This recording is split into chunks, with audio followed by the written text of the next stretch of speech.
예, 더불어민주당 조승래입니다.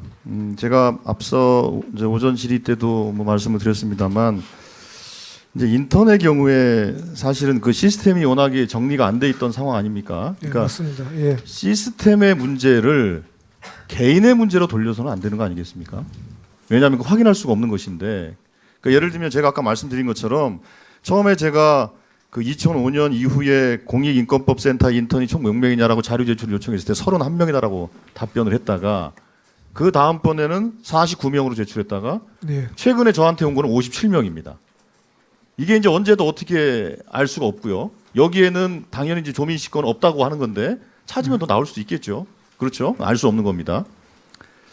그리고 이제 그 인적사항과 관련해서도 지금 이제 저한테 제출된 57건의 인적사항 중에서 대학생, 대학원생으로 표기되어 있는 분들이 대다수이고 고등학생이 한 명 있습니다. 그리고 소속이 표기되지 않은 분들이 한 8분 또 있어요. 맞습니다. 예, 네. 그렇지 않습니까? 그러니까 이거는 대학생들과 대학원생들만 인턴을 했다. 이거는 또 사실과 다른 얘기입니다. 맞죠? 맞습니다. 예, 그렇습니다. 그래서 그 인턴 문제에 대해서는 우리가 조금 더 그 시스템의 문제로 접근했으면 좋겠다고 생각을 가지고 서울대학교에서는 이 문제에 대해 정확하게 좀 정리를 좀 해주시기를 좀 부탁을 드리겠습니다. 마찬가지로 장학금 문제도 제가 아까 말씀을 드렸습니다만 장학금을 주는 주체가 이 사람을 장학금을 주겠다라고 찍어서 온 거 아닙니까? 근데 그게 이제 예를 들면 엄마나 아빠가 서울대를 졸업했거나 아니면 부모가 다 서울대를 졸업했거나 이러저러한 이유로 인해서 찍어서 장학금을 수여하겠다고 오는 게 있는 거 아닙니까? 그런 거 아니겠어요? 예를 들자면 그럴 수도 있죠. 예, 네. 예, 그런 이유를 가지고 어쨌든 장학금을 주는 자가 그렇게 해서 장학금 수혜자를 찍어서 이렇게 오고 그러면 그거에 대해서 학교 당국에서는 그러면 뭐 이중 수혜라든지 이런 것들을 좀 거르는 과정은 거쳤겠죠. 그렇죠? 그건 합니다. 예, 예, 예. 그런 과정들이라는 것이기 때문에 그 과정에서 제가 보기에는 뭐 문제가 있어 보이진 않는다는 것이고 그러나 이것도 교내와 교외에 장학금 수여하는 데 있어서 뭔가 좀 일관된 시스템을 좀 정비할 필요는 있어 보이고 예, 그렇습니다. 그거에 대해서 그렇게 정리를 하신다고 했으니 예, 정리하고 그것도 좀 있습니다. 그렇게 해주시기를 부탁을 드리겠습니다. 그 다음 예 저도 좀 정책 질의를 좀 해봐야 되겠습니다. 예, 서울대학교가 그동안 아까 이제 앞서 어떤 의원님 말씀하셨습니다만 2016년부터 18년까지 연구비 수혜는 아마 중앙정부 지자체 기타 포함해서 연구비를 수혜받는 그러니까 비율이 서울대가 2016년에는 9.1%, 2017년에는 9.6%, 2018년에는 조금 줄었는데 8.6% 이렇게 돼 있습니다. 그러니까 어쨌든 뭐 9% 내외의 연구비를 차지하고 있습니다. 그러니까 엄청나게 많은 비중이죠. 근데 이제 그걸 통해서 그럼 성과를 많이 냈느냐에 대해서 얘기를 하자면 조금 좀 그 문제도 있어 보입니다. 예를 들면 서울대가 기술 이전을 하는 건수는 2016년도에는 127건으로 3위를 기록했지만 2018년도에는 88건으로 한 10위권 밖으로 좀 나가 있는 상태입니다.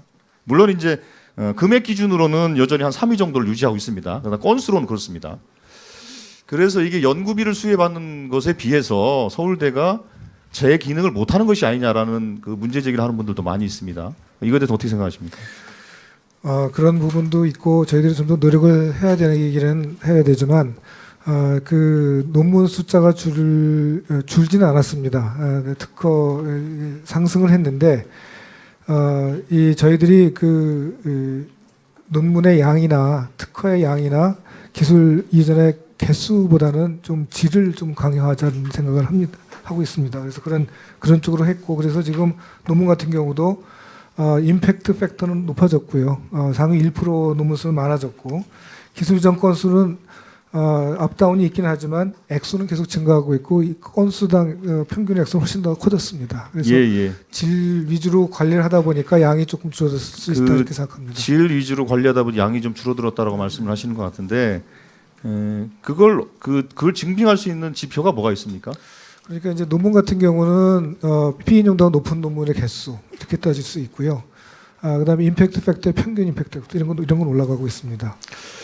예, 어쨌든 지금 그 서울대에 대한 기대가 워낙 크고 네, 또 맞습니다. 서울대에 대한 그 압도적 지원이 있는 만큼 서울대가 당연히 질적인 문제를 우선시 여겨야 되겠지만 그러나 예를 들면 이제 우리가 흔히 봤을 때 서울대가 정말로 질적인 측면뿐만 아니라 양적인 측면까지도 예. 제대로 하고 있는 대학이다라는 평가를 좀 받을 수 있도록 그렇게 예. 좀 각별히 좀 주의를 예. 좀 기울여주셨으면 좋겠습니다. 예, 그렇겠습니다.